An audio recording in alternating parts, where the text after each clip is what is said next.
सरकार आहे. यावेळेस तुम्ही एका ठिकाणी झटका दिला, एका ठिकाणी कसं वाचलं, म्हणजे त्याच्या संदर्भामध्ये हातकणंगल्याची हातकणंगल्याची जागा धैर्यशील माने आले निवडून, परंतु इथली जागा गेली.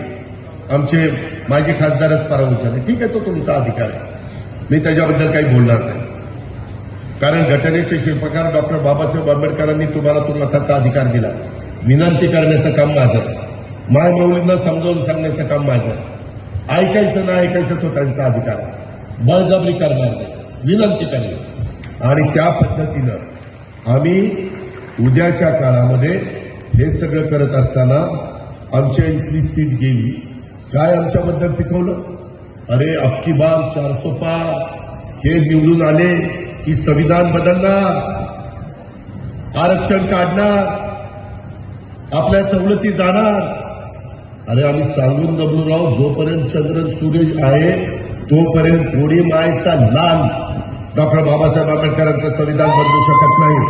तरी ते घेतलेलं कर्ज फेडणारा महाराष्ट्रातल्या 36 जिल्ह्यामध्ये कोण शेतकरी आहे, तर तो माझ्या कोल्हापूरचा शेतकरी आहे. मी बघितलंय, माझ्याकडे 10 वर्ष ऊर्जा खातं होतं. वेळेत विजेचं बिल भरणारा शेतकरी महाराष्ट्रात कुठल्या जिल्ह्यात जास्त आहे, तर तो कोल्हापूर जिल्ह्यात जास्त. कोल्हापूरच्या ज्या भूमीमध्ये ज्या पद्धतीने रुजलेली आहे तशी तुमच्या माझ्या महाराष्ट्रामध्ये रुजली गेली. पण स्वर्गीय चव्हाण साहेबांनी विचार दिला होता की बहुजनांचा ही साधायचा असेल तर तुमचा सत्तेमधला सहभाग असला पाहिजे. आणि म्हणतात राष्ट्रवादी काँग्रेस पक्षाने, मी आज जाणीवपूर्वक या ठिकाणी सर्व माध्यमांच्या समोर सांगू इच्छितो आहे, काही निकाल काय त्या ठिकाणी आरोप करण्याचा प्रयत्न केला असेल की आम्ही सर्व द्यायला तयार होतो, त्यांचा खोटेपणा समोर जाण्यात झाला. ज्याला स्त्री बहीण म्हणून समजली तो मुक्ताईचा ज्ञानेश्वर झाला.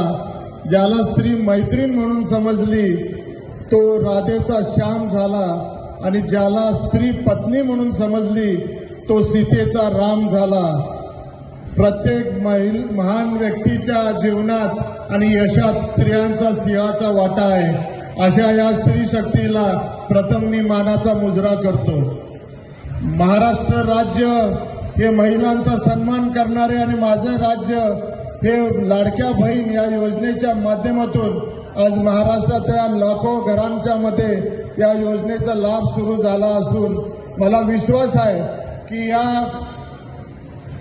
योजनेच्या माध्यमातून अनेक मायमायलूंच्या घरामध्ये अर्थक्रांतीचा प्रकाश झाला आहे.